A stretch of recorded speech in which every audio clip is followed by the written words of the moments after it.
Priatelia, vitajte na YouTube klubu slovenských turistov, na ktorý by som vás takto v úvode hneď vyzval sa prihlásiť na odber, na novinky, dať nám nejaký komentár alebo páčik, pretože na tomto YouTube sa budete dozvedať o novinkách z klubu slovenských turistov a o tom, čo sa deje s našimi chatami, s našimi podujatiami. A práve dnes sme na chate preto, lebo bolo tu aj podujatie, 15. stretnutie turistov a horských záchranárov, teda štefánikovské stretnutie, ktoré sa každoročne koná pri príležitosti narodenín Milana Rastislava Štefánika. Podujatie dopadlo veľmi dobre, tu je vždy vynikajúca atmosféra. Okrem iných sem prišli aj vzácni hostia, ako pán primátor mesta Brezno. Bola tu štefánikovská spoločnosť, ktorá organizuje toto stretnutie. A je to jedno z hlavných podujatí klubu slovenských turistov, čo len podčiarkuje jeho dôležitosť. No a v rámci tohto, respektíve paralelne s týmto stretnutím, som tu absolvoval aj niekoľko stretnutí s ľuďmi a firmami, ktoré nám pomáhajú s chatou, pretože na chate máme veľké plány a práve o tom vám chcem veľmi stručne niečo povedať. Mnohí, čo Štefáničku poznáte, viete, že by sa tu patrilo, že je tu nejaký ten investičný dlh a ten sa teraz snažíme riešiť.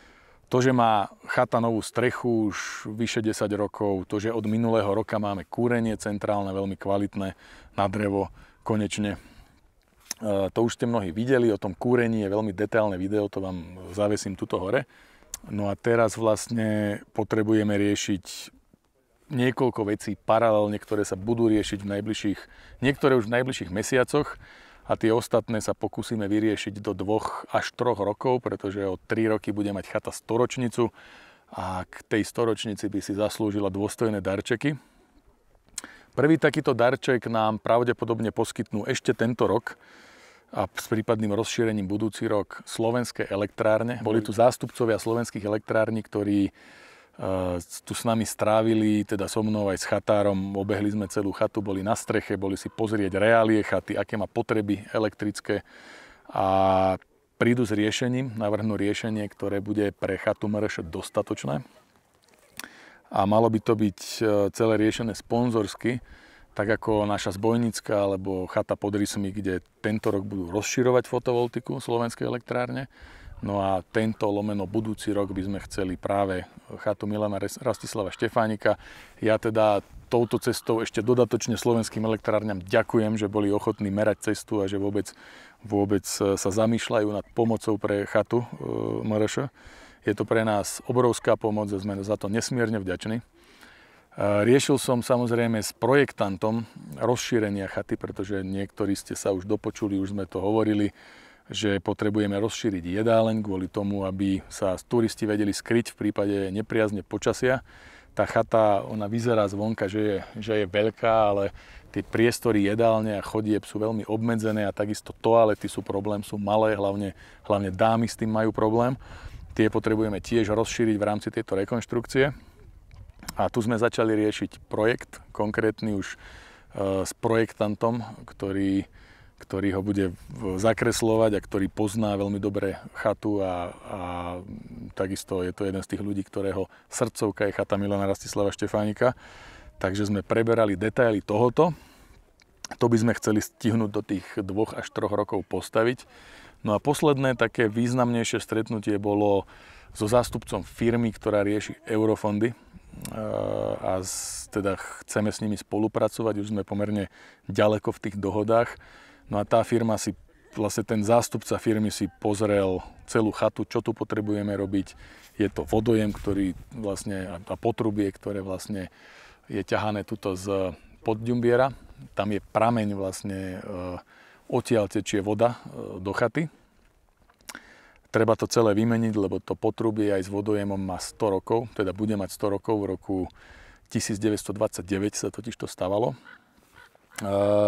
Na samotnej chate tým, že bola stavaná z kameňov, aj špárovaná ešte pred 100 rokmi, ale respektíve pred 50 až 100 rokmi, tak tie stavebné technológie vtedy boli troška iné ako dnes, no a to špárovanie trpí na vodu a ľad, najmä v zime alebo v tých jarných mesiacoch. Keď to zamrzne, rozmrazí sa, znova zamrzne a vznikajú tam takéto diery. A tuto je jeden múr, ktorý je vidieť, že už je vo veľmi zlom stave. treba ho spraviť tento rok. A riešili sme, že či aj toto by sa nedalo riešiť z nejakej štátnej alebo eurofondovej pomoci, lebo tie práce tuto na chate nie sú úplne lacné. Samozrejme, že je to niekoľkonásobne drahšie ako v nížinách. Tak robíme, čo môžeme, aby sme to nejako efektívne zafinancovali. No a posledná vec, ktorú vám ešte spomeniem, to je taká veľmi príjemná pre hostí a pre návštevníkov, veľmi dôležitá.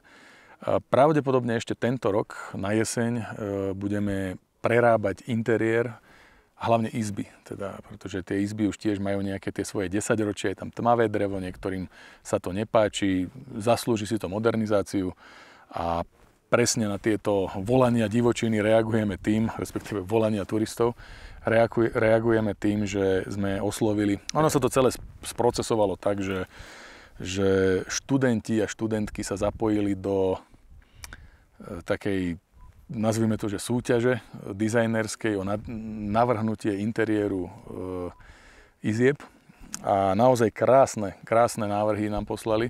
Ono bolo z toho až ťažké vyberať, prišli ich desiatky, ale teraz už sme vo finále, vybrali sa posledné návrhy, dokonca tie finálne dva víťazné, to boli dve slečny, dve študentky, skombinovali svoje návrhy, a vzýšli z toho naozaj krásne, moderné návrhy, na ktoré sa veľmi tešíme a s trochou šťastia sa to podarí ku koncu tohto roka. No a tu by som len pripomenul, že všetky tieto aktivity na chate Milana Rastislava Štefánika a aj na ostatných chatách, pretože za naše horské chaty sa nechceme hanbiť. Okrem snahy financovať to cez eurofondy a cez kadejakú takúto firemnú sponzorskú pomoc, snažíme sa to robiť aj predajom predmetov, ktoré už sú na všetkých chatách, vyzerajú takto. Na chatách nájdete tieto QR kódy, ktoré vám priblížia vlastne tú formu pomoci, ktorou môžete pomôcť aj vy a budeme za to veľmi vďační. Takže toľko k zhrnutiu, čo sa bude diať na Štefáničke, veľmi stručnému. Ak by ste mali nejaké otázky, napíšte do komentárov a budem sa tešiť, kedy vám prinesiem ďalšiu aktualizáciu z nejakej ďalšej chaty. Takže horám zdar a vidíme sa na turistických podujatiach a chodníkoch. Čaute.